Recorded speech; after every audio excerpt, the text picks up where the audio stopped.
오늘의 본문 말씀은 요한복음 15장 1절로 시작됩니다. 요한복음 15장 1절 읽겠습니다. 나는 참 포도나무요 내 아버지는 농부라.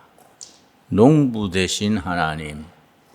성경 전체 중에서 하나님을 농부로 일컫는 유일한 구절입니다.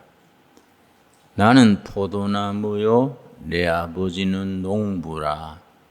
농부 하나님. 옛날부터 농촌에서 농사꾼을 농부를 세 수로 구분합니다. 하농, 중농, 상농, 그렇게 농부들을 세 부류로 갈랐습니다. 하농은 게을러서 농가밭에 잡초가 무성하게 두는 게으른 농사꾼을 하농이라 하고, 중농은 부지런해서 알곡 농사를 잘 짓는 농사꾼을 중농이라 합니다.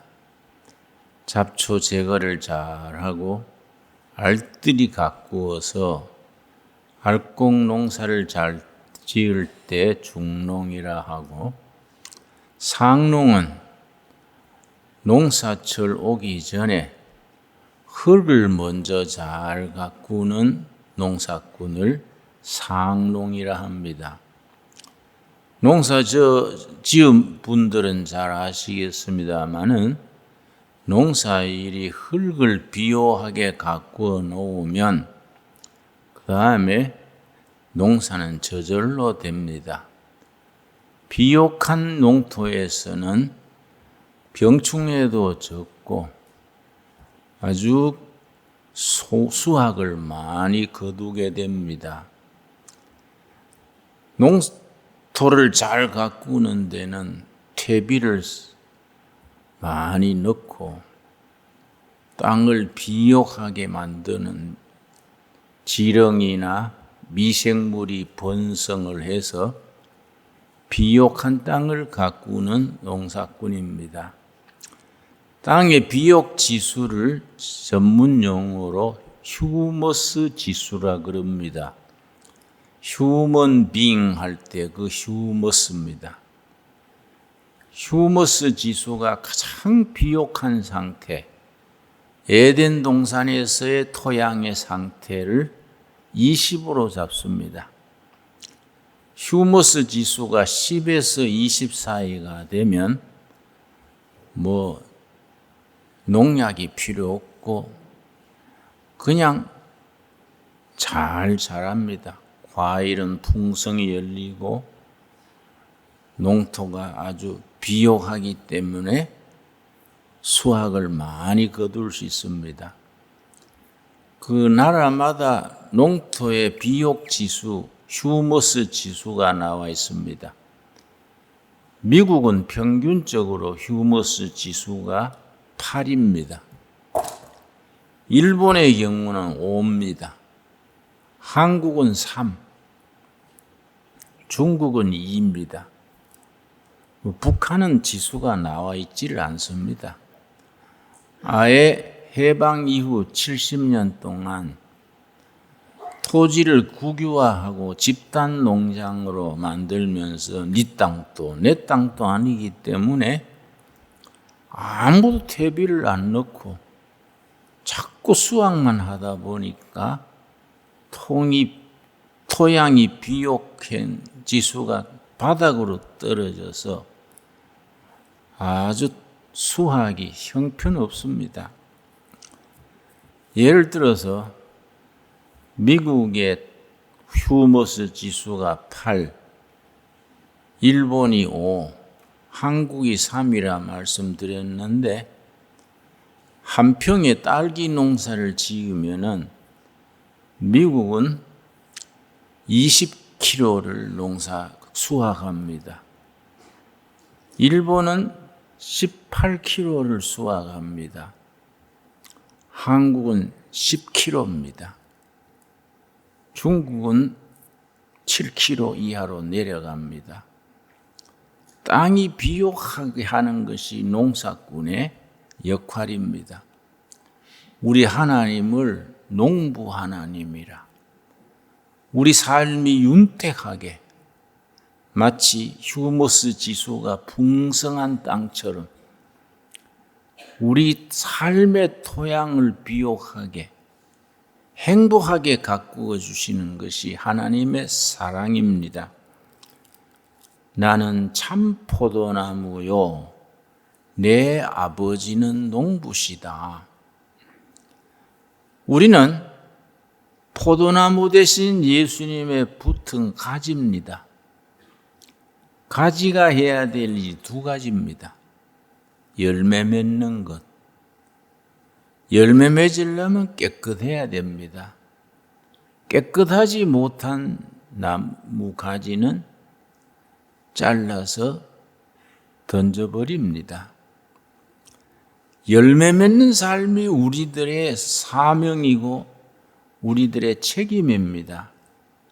성경상으로 열매, 헬라어로 카알로스, 열매는 네 가지가 있습니다. 우리가 신앙생활을 잘 한다는 것은, 영적으로 산다는 것은 네 가지 열매를 풍성히 맺을 때에 농부 되신 하나님이 기뻐하십니다. 네 가지 열매를 불실하게 맺으면은 농부 되신 하나님께서 그런 가지는 찍어 불에 던진다. 성경은 그렇게 일러줍니다. 농부 되신 하나님이 원하시는 열매 네 가지, 첫째가 뭐이냐? 마태복음 2장에 나오는, 3장에 나오는 대로 회개에 합당한 열매입니다. 지금까지 잘못 살았던 것, 잘못된 습관, 잘못된 인간관계, 모든 관계를 정리하고 새로워지는 회개입니다. 회개. 회개라는 것은 잘못된 삶을 고쳐서 제자리로 돌아오는 것을 회개라 그럽니다. 하나님께서 우리에게 요구하십니다. 농부 하나님께서 우리에게 말씀하십니다. 회개에 합당한 열매를 맺어라.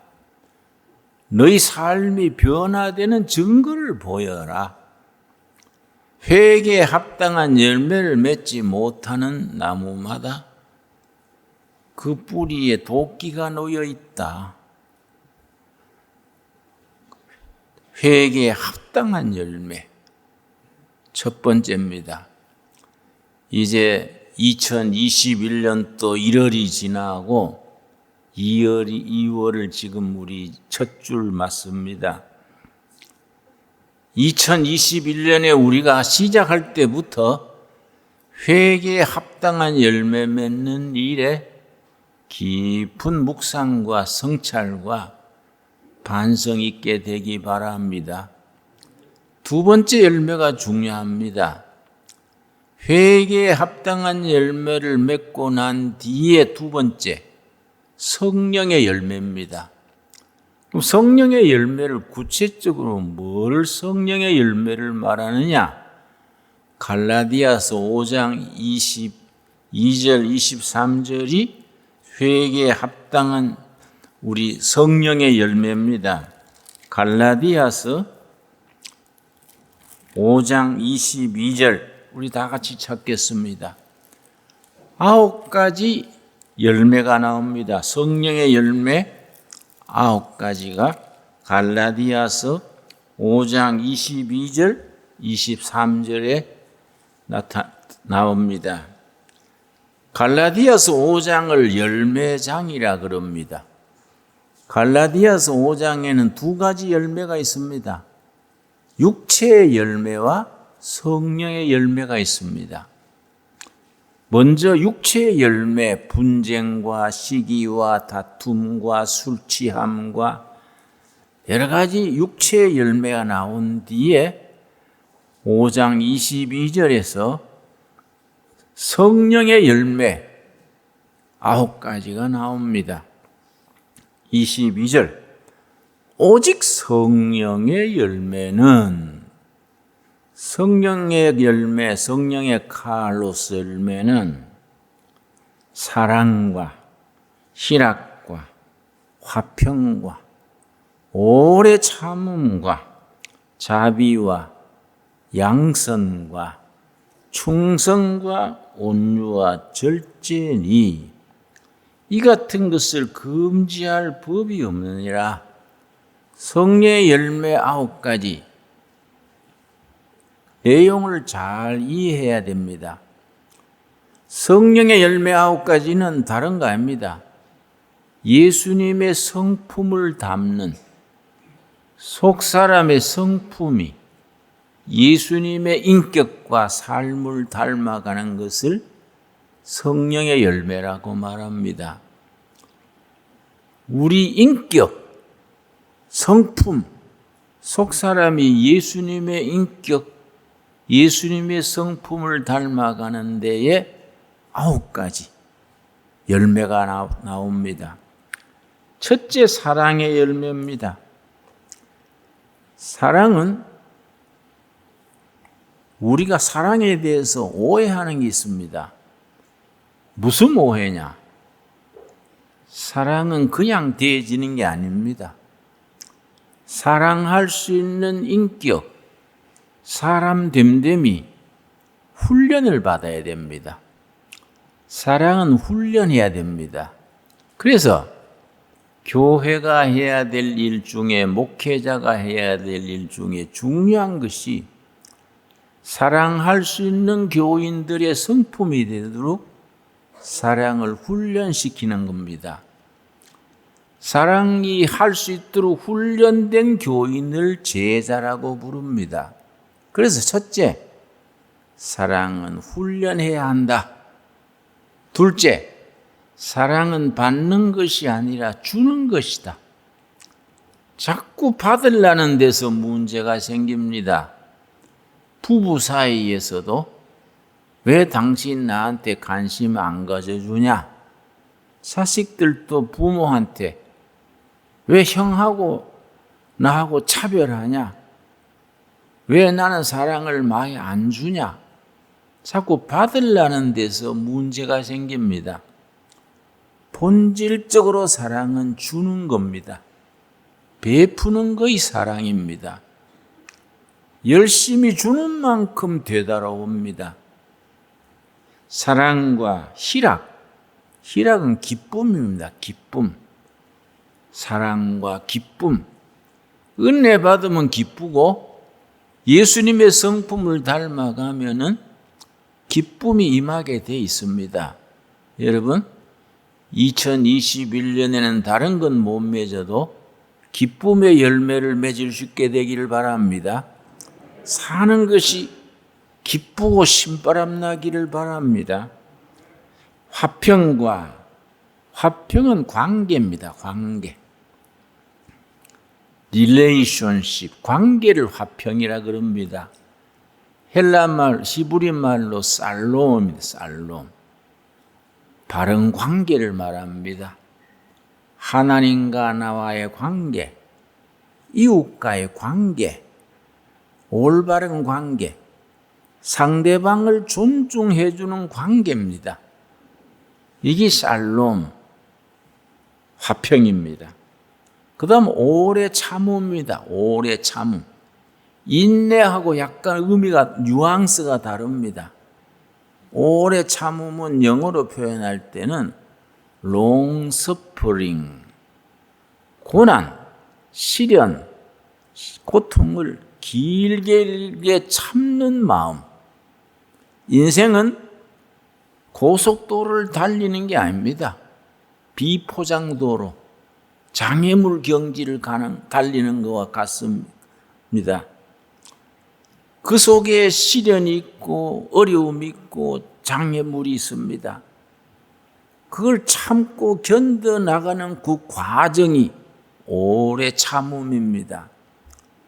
오래 참음과 자비는 상대방의 눈높이에서 생각하는 겁니다. 상대방이 기뻐할 때 같이 기뻐하는 것을 자라 그러고 상대방이 슬퍼할 때 같이 슬퍼하는 것이 빕니다. 불교에서는 대자 대비하신 부처님 그렇게 표현을 많이 하지요.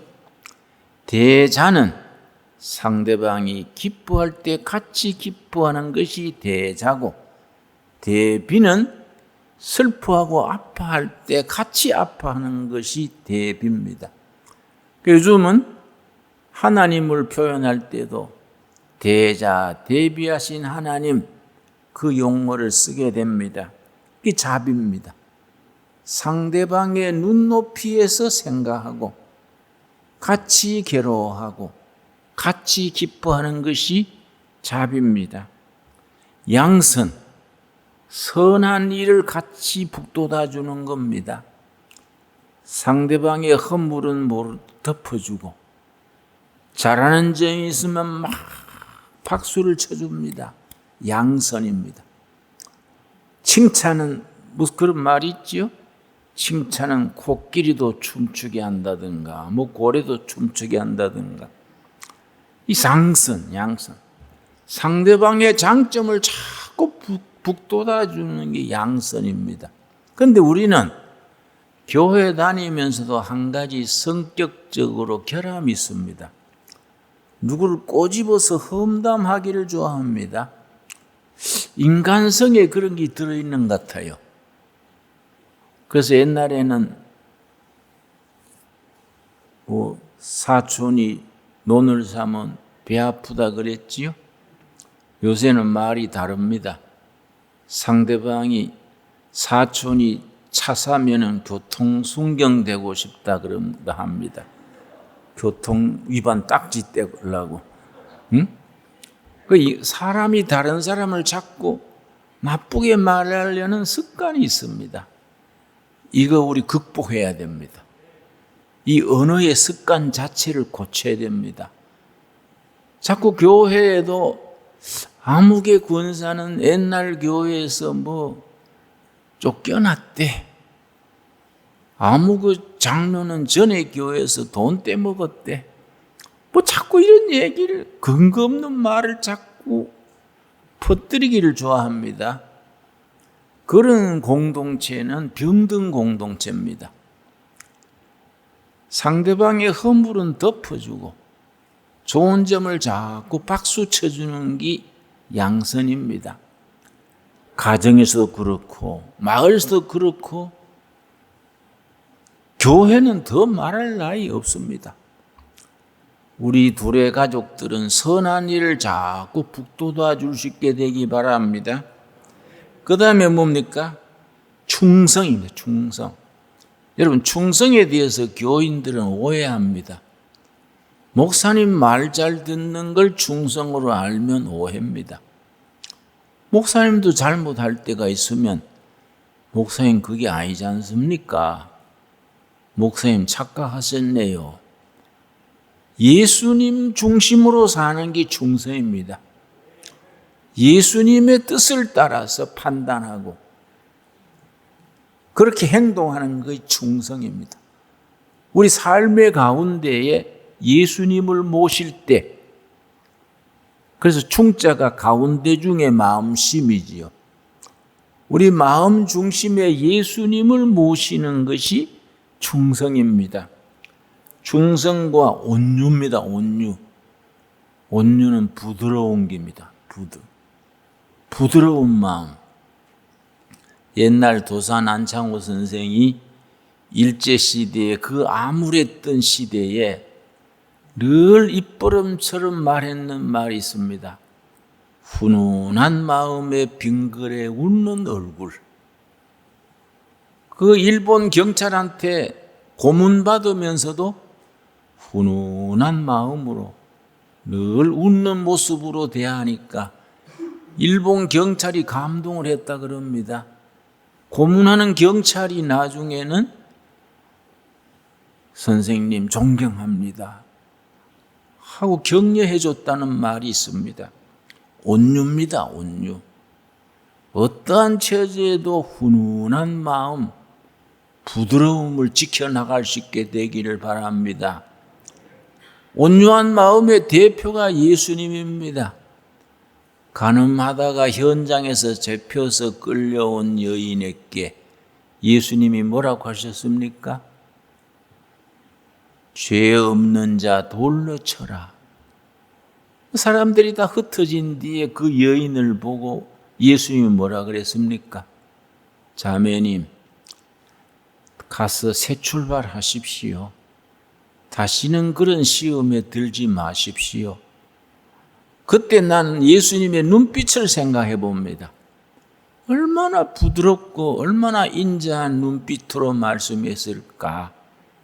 성경에는 기록되어 있지 않지만은 그 여인이 너무 감동해서 삶이 달라졌을 것이다.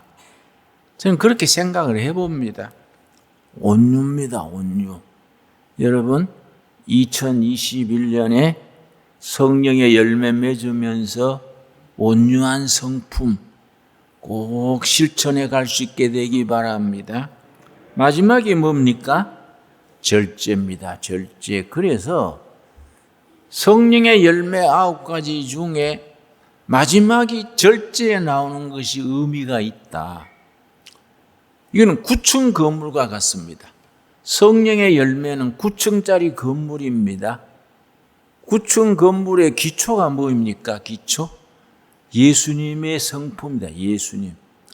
예수님이 기초고 그 위에 1층은 사랑, 2층은 기쁨, 3층은 관계. 맨 마지막 9층이 뭡니까? 절제입니다. 절제. 그래서 그 사람이 얼마나 영적이냐, 얼마나 성령의 사람이냐 판단하는 기준이 뭡니까? 절제할 수 있는 정도가 성령의 열매의 점수입니다. 여러분, 걸핏하면 화를 내는 미스터 핏대 없습니까? 자꾸 짜증내는 미세스 짜증이 없습니까? 절제해야 됩니다. 절제. 자기 감정을 절제해서 자기 절도 있는 삶, 절제하는 만큼이 영적인 점수가 나옵니다. 여러분, 성령의 열매 맺는 우리 모두 될 수 있게 되기 바랍니다. 세 번째 열매가 뭐냐? 열매 맺는 우리 삶을 하나님이 원하시는데, 농부 되신 하나님은 우리가 열매 맺는 삶을 원하신다. 첫째 무슨 열매라 그랬습니까? 회개에 합당한 열매. 둘째 무슨 열매입니까? 성령의 열매. 성령의 열매 몇 가지가 나옵니까? 9가지. 첫 번째 열매가 뭡니까? 사랑. 마지막 9번째 열매가 뭡니까? 절제. 내가 왜 되풀이하냐 하면은 마음에 잘 심어야 됩니다. 설교 듣고 예배 마치고 나갈 때 예배당 문만 나서면 열매 안 맺기로 작정한 사람처럼 신경질 내고 조급하고 인내하지 못하게 됩니다. 마음에 잘 새겨서 2021년에는 성령의 열매 넉넉히 맺는 해가 되기를 바랍니다. 세 번째 열매가 전도의 열매입니다. 전도. 복음을 전하는 자의 발이 복이 있도다. 전도자의 발이 복이 있다 그랬습니다. 전하지 않으면 화가 있으리로다 했습니다. 요즘은 본의 아니게 교회 이미지가 많이 나빠졌습니다. 내가 볼 때는 한 30년 전부터 우리나라 대형 매스컴들이 의도적으로 조직적으로 교회를 흠집내려고 아주 작정을 하고 교회의 허물과 약점을 계속 비방했습니다. 2년 전에 1년에 PD 수첩, 기자 수첩 이런 거 있지요? MBC, KBS 대형 방송국에서 아주 황금 시간 저녁 10시경에 교회 비리 고발하는 것이 1년에 33번 나왔습니다. 뭐 온갖 교회에 그걸 파재껴 가지고 그걸 비리로 방영을 하니까 조직적으로 지속적으로 교회의 이미지가 나빠졌습니다. 우리는 그 사람들 탓하기 전에 우리 자신이 먼저 자신을 바로잡고 회개에 합당한 열매를 맺고 성령의 열매 맺어야 됩니다. 그래서 그 사람들 나는 너무 교회를 자꾸 그렇게 해롭게 하기 때문에 그게 참 그거 안 좋은데 했는데 지난해 KBS 적자가 1,300억이라 그럽니다. MBC 적자가 1,000억이라 그럽니다. 왜냐? 유튜브가 나와가지고 사람들이 유튜브 보고 텔레비는 꺼버리는 사람들이 많습니다. 내가 어떤 청년 만나가지고 지난주에 무슨 프로그램 얘기했더니 가만히 있더니 목사님 우리 집에는 텔레비가 없습니다. 아예 텔레비를 안 놓는다는 거예요. 들어봐야 짜증나고 유튜브 다 나오는데 뭐 텔레비 안 봅니다 그래요. 우리 교회는 국민들이 보기에 좋은 이미지가 되도록 회개에 합당한 열매를 맺고 성령의 열매를 맺고 열심히 전도하는 교회로 우리가 다시 시작해야 됩니다.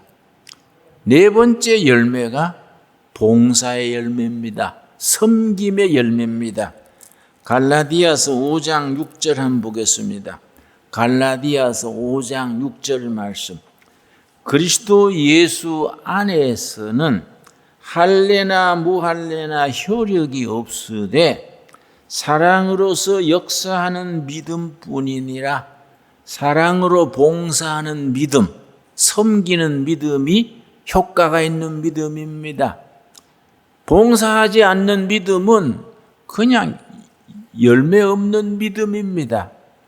예수님 안에서 효력이 있는 참 믿음은 사랑으로 섬기는 믿음, 봉사에 열매 맺는 믿음입니다.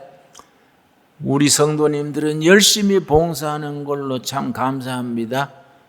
이 낡은 집을 고치느라고 주중에도 와서 뭐 구석구석에 쓸고 닦고 봉사하는 성도님들이 참 많습니다.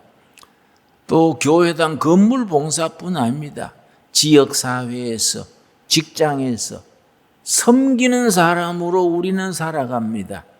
섬김으로써 허락하신 복을 누릴 수 있게 되기를 바랍니다. 오늘 본문 말씀 요한복음 15장 되돌아오겠습니다. 농부 되신 하나님께서 열매 맺기를 원하시는데 그 열매 네 가지 열매를 말씀드렸습니다. 열매를 맺으면은 하나님의 약속이 있습니다. 세 가지 약속하셨습니다. 열매 맺는 사람에게 농부 되신 하나님이 약속을 하셨습니다. 첫 번째가 무슨 약속이냐? 7절입니다. 15장 7절 말씀. 너희가 내 안에 거하고 내 말이 너희 안에 거하면 무엇이든지 원하는 대로 구하라 그리하면 이루리라. 기도하는 바가 응답받는 약속입니다. 여러분, 올해에 여러분 가정에 개인으로 교회로 기도하는 제목이 응답받게 되기를 바랍니다. 그 응답받게 되는 기초에 열매 맺는 삶이 기초에 있어야 됩니다. 두 번째, 8절입니다. 8절. 우리가 열매 맺는 성도로서 농부 되신 하나님의 뜻에 합당하면은 하나님께서 약속하신 것이 두 번째입니다. 15장 8절입니다. 너희가 열매를 많이 맺으면 내 아버지께서 영광을 받으실 것이요 너희는 내 제자가 되리라. 열매를 많이 맺음으로 하나님께 영광 돌리게 됩니다. 여러분, 넘치는 열매를 맺어서 하나님께 영광 돌리게 되기 바랍니다. 하나님 영광 돌리라고 뭐 집 팔아서 바치라는 것도 아니고 뭐 직장 사표 내고 뭐 선교사로 가라는 것도 아닙니다. 성령의 열매를 많이 맺으면은 열매 4가지 확실히 기억하셨지요? 첫 번째 열매가 뭡니까? 회개에 합당한 열매, 삶의 질적 변화입니다. 두 번째 무슨 열매입니까? 성령의 열매 9가지. 세 번째 열매 뭡니까? 전도의 열매. 여러분, 금년 안에 꼭 한 사람 이상씩 꼭 전도합시다. 아예 수첩에 적어서 그 영혼을 위해서 기도하고 꼭 교회로 복음으로 전도할 수 있게 바랍니다. 네 번째 무슨 열매입니까? 봉사의 열매. 그 열매 맺으면은 하나님께 영광 돌린다 했습니다. 우리 하나님께 영광 돌리는 둘의 성도님들 되기 바랍니다. 세 번째 있습니다. 세 번째 11절. 열매 맺는 성도들에게 농부 되신 하나님이 주시는 축복입니다. 11절 말씀. 내가 이것을 너희에게 이름은 내 기쁨이 너희 안에 있어 너희 기쁨을 충만하게 하려 함이라. 여러분, 농부 되신 하나님께서 우리가 기쁨 충만한 하루하루를 살기를 원하십니다. 우리가 열매 맺는 삶을 살면은 농부 되신 하나님께서 기쁨을 누리도록 내 기쁨이 예수님 안에 있는 기쁨이 우리 속에 넘치게 하시기를 원하십니다. 여러분, 요한복음 15장을 어떤 시간에 말씀하셨는지 그 중요합니다. 왜냐? 요한복음 13장에서 17장까지가 예수님이 잡히시기 직전에 잡히시는 날 오후에 밤에 잡히셨지요. 오후에 제자들에게 마지막으로 베푼 교훈입니다. 예수님의 마지막 수훈이라 그럽니다. 성경 사복음서에서 예수님이 사역을 시작할 때 첫 번째 가르침이 산상수훈, 마태복음 5장, 6장, 7장입니다. 마지막 잡히시기 직전 마지막 수훈이 요한복음 13장에서 17장까지입니다. 요한복음 13장에서 먼저 예수님이 제자들의 발을 씻겼습니다. 발 씻기시고 내가 스승으로 주로 너희 발을 씻겼으니 너희도 가서 이렇게 하라. 13장입니다. 14장부터 16장까지 마지막 교훈을 마지막 수훈을 주시고 17장 전체가 기도입니다. 제자들을 위한 기도입니다. 그래서 그 기도를 요한복음 17장의 기도를 예수님의 제사장적 기도라고 부릅니다. 요한복음 17장의 제자들을 위한 기도는 그때 제자들에게 끝난 것이 아니라 지금 우리들을 위해서 살아있는 기도입니다. 우리에게 주시는 우리 가정에 주시는 예수님의 기도로 받을 수 있게 되기를 바랍니다. 지금 예수님이 하늘 보좌 우편에 계시면서 우리들을 위해서 제사장적 기도를 하고 계십니다. 그 요한복음 17장입니다. 여러분, 예수님께서 농부 되신 하나님 아버지께서 우리에게 기쁨 충만을 누리게 되기를 바랍니다. 여러분, 저는 대학 다닐 때 종교 철학을 공부했는데요. 모든 종교가 가지는 최종 목표는 딱 하나입니다. 지상의 종교가 한 3,000가지가 됩니다. 모든 종교가 추구하는 목표, 모든 종교, 모든 철학이 추구하는 한 가지 목표가 있습니다. 그걸 철학적인 용어로 신인합일의 경지는 신인합일의 경지. 하나님과 사람이 하나 되는 경지가 인간이 누리는 최고의 축복이고 최고의 목표다. 그렇게 말합니다. 그렇게 말하니까 좀 어렵지요? 신인합일의 경지, 그러니까 뭐 어려운 말처럼 들립니다. 예수님이 그걸 아주 쉽게 말씀했습니다. 농부 되신 하나님의 뜻을 받들어 15장 이걸 다 찾겠습니다. 7절 말씀. 요한복음 15장 7절에 철학에서 종교에서 말하는 신인 합일의 경지, 불교에서는 그걸 닐바나 그럽니다. 닐바나. 중세 철학에서는 이거는 아타락시아 그럽니다. 인간이 누리는 최고의 기쁨, 신인 합일의 경지. 예수님은 아주 쉽게 간단히 말씀합니다. 7절. 너희가 내 안에 거하고 내 말이 너희 안에 거하면 무엇이든지 원하는 대로 구하라. 그리하면 이루리라. 그 앞에도 같은 말씀 나옵니다. 내가 너희 안에, 너희가 내 안에, 우리가 하나님 안에, 하나님 예수님의 말씀이 우리 안에 하나가 되면은 기도하는 바가 응답받고 기쁨 충만하게 되고 하나님께 영광을 돌리게 됩니다. 여러분, 더도 말고 덜도 말고 우리가 예수님 안에, 예수님이 우리 안에, 우리가 예수님 안에, 예수님의 말씀에 우리 안에 임해서 기쁨 충만에 이르길 바랍니다. 기도하는 바가 응답되기를 바랍니다. 그리고 하나님께 영광 돌리게 되기를 바랍니다. 그래서 우리가 삶에 감격이 있고 감동이 있고 살아가는 것이 침바람 나고 참 좋다. 우리가 그리스도 안에, 그리스도가 우리 안에, 우리가 예수님 안에, 예수님의 말씀이 우리 안에 넘치게 되기를 바랍니다. 기도하겠습니다.